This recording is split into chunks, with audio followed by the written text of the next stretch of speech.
Prime Minister Narendra Modi has hailed the Aditya L1 mission. India has created yet another landmark. India's first solar observatory, Aditya L1, has reached its destination. It is a testament to the relentless dedication of our scientists in realizing amongst the most complex and intricate space missions, is what the PM has said. He's also said that he joins the nation in applauding this extraordinary feat. We will continue to pursue new frontiers of science for the benefit of humanity, quote unquote. So the PM's first reaction on the feat achieved by the Aditya L1 mission. It's a big day for ISRO. India creating another landmark is what the PM has said. The final maneuver, of course, complete to inject Aditya L1 spacecraft into its final destination orbit. Remember, it's the first space-based Indian observatory to study the sun. It's, of course, now been placed in a halo orbit around Lagrange point 1 of the Sun-Earth system, about 1.5 million kilometers from the Earth. The L1 point about 1% of the total distance between the Earth and the Sun. Arzu Seth is joining us live for more details on this story. Arzu, the Prime Minister hailing this big feat achieved by ISRO today.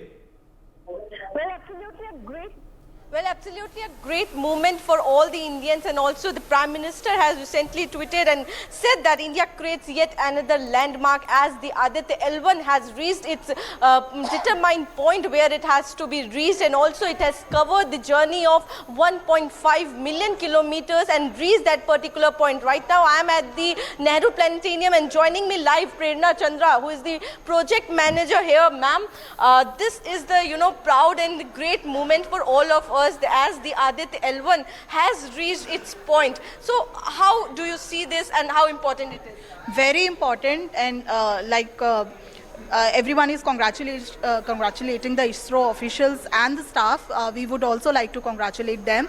It's a great job done by them, and yet after Chandrayaan 3, they yet prove it again that on a very limited budget, on the basis of our technological scale, yet we have created history again by reaching that Lagrange point, working on very, very limited budgets. Also, Prime Minister has, tweeted and informed us all about this information that, Aditya L1 has reached that point. He also applauds the, ISRO scientists, their hard work. So, whether this will also boost the, confidence of the ISRO scientists? Definitely, if anything comes from the officials, high officials of the country, definitely it gives the boost to the morale, and yet they get inspired to do more thing in this direction. And 2024 and 25 is the year when many things are lined up. One of them are the biggest project, Gaganyaan, also the Shukrayaan and Indian space stations. Such dream projects are there with the ISRO. So I think such good wishes and comments coming from the Prime Minister Narendra Modi will definitely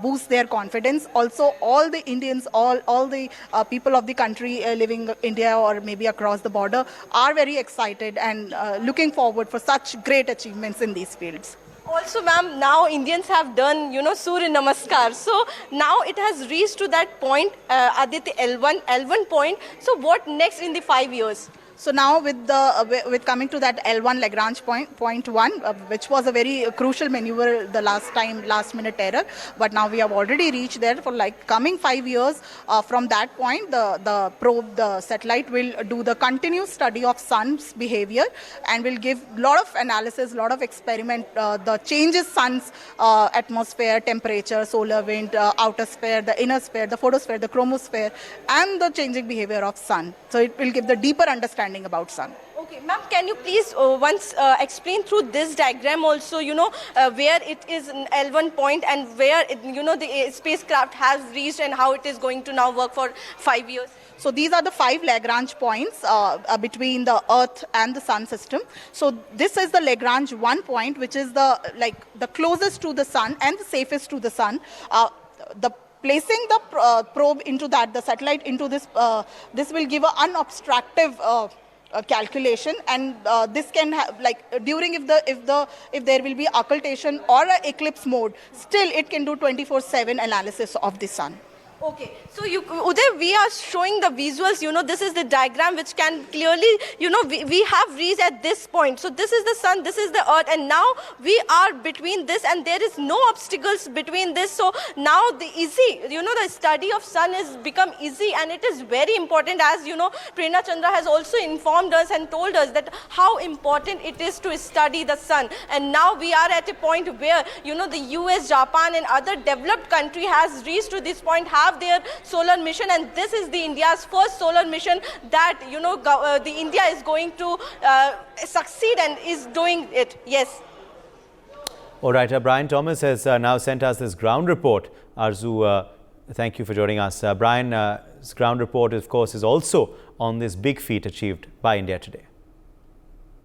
We are at Nehru Planetarium, and if we show you that Aditya L1, is the first observatory class space-based solar mission from India, and this spacecraft will also be placed in a halo orbit around the first language point L1 of the Earth-based system. And if we show you here also, there have been a lot of boards, cutouts that have been placed to support this very initiative. If we show you the objectives also, the objectives are to understand the coronal heating and solar wind acceleration, to understand the inflation of the coronal mass ejection flares and near Earth space. If we show you the wavelength also view of the corona, you can actually see this is the wavelength of the view, and these are the cruise phase. This is the very halo orbit insertion, and this is the Earth-centered orbit transfer, which exits from here. This is the very propeller, and this very path you see, this is the halo orbit insertion. And the science payloads also, if we show you, there are different types of payloads here. One is the VELC, which is the visible emission line coronagraph, the Helios, the suit, the Papa, the aspects, and the magnetometer as well. And another very important thing you see here, with the uniqueness of L1, if we show you, it's a monitor written, and you see it's the first time spatially resolved solar disk in near UV band. There's a detection of CMEs and solar flares also. This is the remote sensing, which shows the radio, microwave, IR, visible UV, X-ray, electron, photons. And this view, if you see, is the very sun, the mission which talks uniquely about this very objective. And today is a very crucial and a very important day for Aditya L1. These are the visuals, and you see how aggressive this entire mission is, and how motivational this mission is. And if we get a deeper understanding of the sun also, these are the major science objectives. One is the coronal heating and solar wind acceleration, coupling and dynamics of the solar atmosphere, solar wind distribution and temperature, anisotropy as well. And these are the uniqueness of Aditya L1. This is the first time spatially resolved solar disk in the near UV band. So yes, a very, very important mission that's going to take place in a while now. This is me, Brian Anthony Thomas, signing off with camera person Avdesh for NewsX Delhi. For more such videos, subscribe to the NewsX YouTube channel, hit the bell icon.